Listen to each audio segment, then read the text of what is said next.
Breaking news చూస్తున్నాం. Pakala mystery మృతదేహాల కేసులో కొత్త కోణాలు వెలుగులోకి వస్తున్నాయి.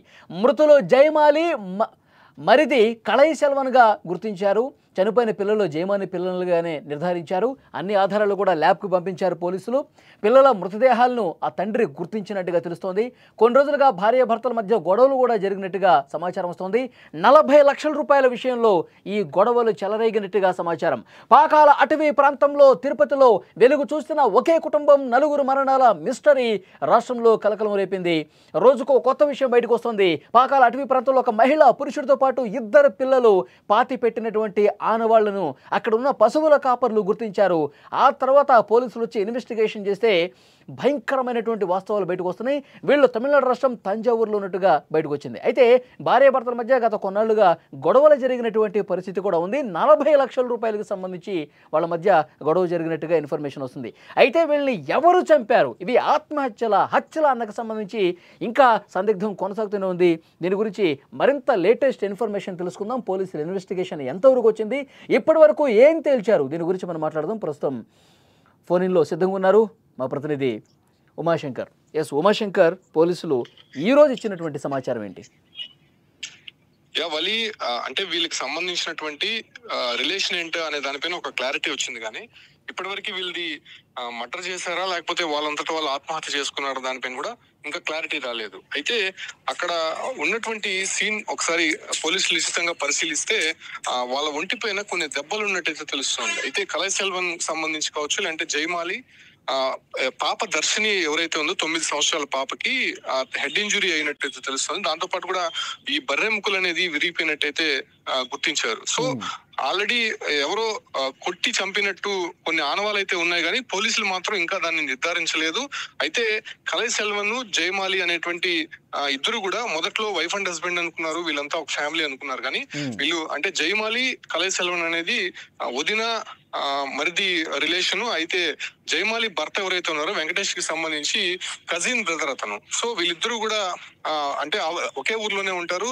నాగపట్నం జిల్లా పిఓసి నగర్ అనేటువంటి ప్రాంతంలోనే వీళ్ళంతా కూడా పక్కన ఇళ్లలో ఉండేటువంటి వారు. అయితే వెంకటేష్ అటు దుబాయ్ లో సెటిల్ అయ్యాడు కాబట్టి సో అక్కడ నుంచి డబ్బులు పంపించేవాడు. దాదాపు 40 లక్షల దాకా వివిధ కంతుల్లో భార్య జయమాలికి పంపించారు. అయితే ఆమె సేఫ్ గా పెట్టుకుంటుంది కదా, ఆ డబ్బులంతా కూడా కొంత రొటేషన్ చేసి ఆమె ఇంకా కొద్దిగా సేఫ్ గా ఉంటుంది కదా అని భావించారు. కాకపోతే అక్కడ కళయి సెల్వన్ కావచ్చు, లేదంటే జయమాలి ఆ డబ్బుల్ని కొంత వృధా చేసినట్టు, ఆ డబ్బులు మొత్తం కూడా పోయినట్టయితే ఆ తర్వాత వెంకటేష్ గుర్తించారు. ఎవరైతే జూన్ లో భర్త వెంకటేష్ వాళ్ళ ఊరికి వచ్చారు, ఊరికి వచ్చిన తర్వాత ఆ డబ్బుల గురించి భార్య దగ్గర ఆరా తీశాడు.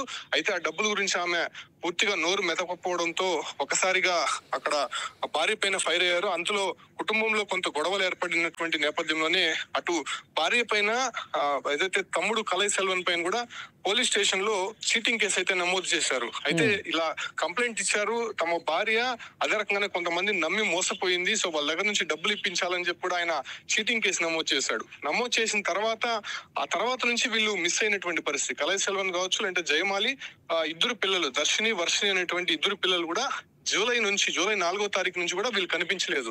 జూలై 4వ తారీఖు నాగపట్నం పోలీస్ స్టేషన్ లోనే ఇక్కడ ఎవరైతే భర్త ఉన్నాడో వెంకటేష్ వీళ్ళపైన మిస్సింగ్ కేసు నమోదు చేశాడు. సో అప్పటి నుంచి కూడా వాళ్ళు కనిపించలేదు. కాబట్టి ఇన్ని రోజుల పాటు ఎక్కడున్నాడు, జూలై నుంచి వాళ్ళు కనిపించలేదు. కాబట్టి ఆ ప్రాంతంలో అనేది పోలీసులు అయితే కొంత గాలించారు. స్టార్టింగ్ అయితే ఇన్వెస్టిగేషన్ చేశారు, కానీ ఆ తర్వాత లూజ్ గా వదిలేసినటువంటి పరిస్థితి. ఆ తర్వాత వీళ్ళు ప్రస్తుతం ఇక్కడ శవాలై కనిపించడం, అది కూడా అనుమానాస్పదంగా ఆ రోడ్డు నుంచి దాదాపు 3 కిలోమీటర్ల దూరంలో ఎవరు తీసుకెళ్లారు, వీళ్ళే వెళ్ళారా అనే దానిపైన కూడా ఇంకా క్లారిటీ. హత్యలుగా నిర్ధారించారా లేదా ఇప్పటి వరకు క్లారిటీ ఇచ్చారా పోలీసులు? అంటే అక్కడ ఉన్నటువంటి బాడీస్ పైన ఉన్నటువంటి ప్రాథమిక సమాచారం మేరకు కొంత ఇంజురీస్ అయితే ఉన్నాయి. కాకపోతే కళయి సెల్వన్ నోటికి ప్లాస్టర్ అంటించింది, నోట్లో గుడ్డలు కుక్కు ఉంది. సో వీటన్నిటిపైన కొంత పోలీసులు అనుమానం వ్యక్తం చేశారు. దాంతో పాటు కూడా జయమాలి ఒంటిపైన కూడా కొన్ని గాయాలు ఉన్నట్టయితే తెలుస్తుంది. దాంతో పాటు కూడా పిల్లలు బాడీస్ అయితే నిన్న వెలికి తీశారు. కాబట్టి పిల్లలు పూడ్చిపెట్టినటువంటి ప్రాంతంలో వాళ్ళకి సంబంధించినటువంటి 2 ఆధార్ కార్డులు, కళయి సెల్వన్, జయమాలి ఆధార్ కార్డులు వాళ్ళ పిల్లల దగ్గర ఉన్నాయి. దాంతో పాటు కూడా ఒక సిమ్ లేని సెల్ ఫోన్ కూడా వాళ్ళ దగ్గర ఉన్నట్టు తెలుస్తుంది. ఇక్కడ మనం ఒకటి ఐడెంటిఫై చేయాలి. అంతకు ముందు కలై సెల్వన్ బాడీ దగ్గర కూడా ఒక సెల్ ఫోన్ దొరికింది, దాంతో కూడా సిమ్ లేదు. ఇప్పుడు పిల్లలు పూడ్చిపెట్టినటువంటి ప్రాంతంలో లోపల తవ్వి తీస్తే అక్కడ కూడా ఒక సెల్ ఫోన్ దొరికింది, దాంట్లో కూడా సిమ్ లేదు. అయితే సిమ్ తీసి ఎక్కడో వేయాల్సినటువంటి అవసరం ఎందుకు వచ్చింది, ఖాళీ ఫోన్లు ఎందుకు అక్కడ ఉన్నాయి అనే దానిపైన కూడా డౌట్ రైజ్, చాలా డౌట్స్ అయితే ఉన్నాయి. కానీ అది ఇప్పటి వరకు ఆత్మహత్య లేకపోతే హత్యలు చేశారా అనే దానిపైన కూడా పోలీసులు క్లారిటీ రాలేదు. ఫోరెన్సిక్ నుంచి కొన్ని రిపోర్ట్స్ రావాలి ఉంది. దాంతో పాటు కూడా టవర్ లొకేషన్ కూడా పోలీసులు కొంత గమనిస్తున్నారు.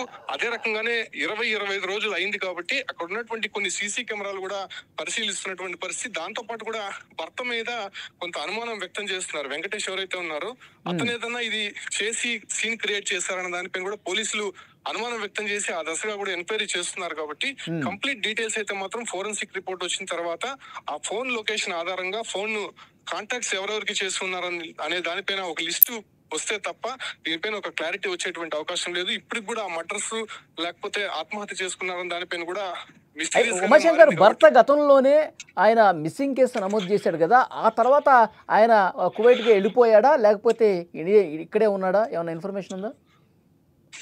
జూన్ లో భర్త వెంకటేష్ ఇండియాకి వచ్చాడు. ఇండియాకి వచ్చిన తర్వాత ఈ గొడవలంతా స్టార్ట్ అయినాయి.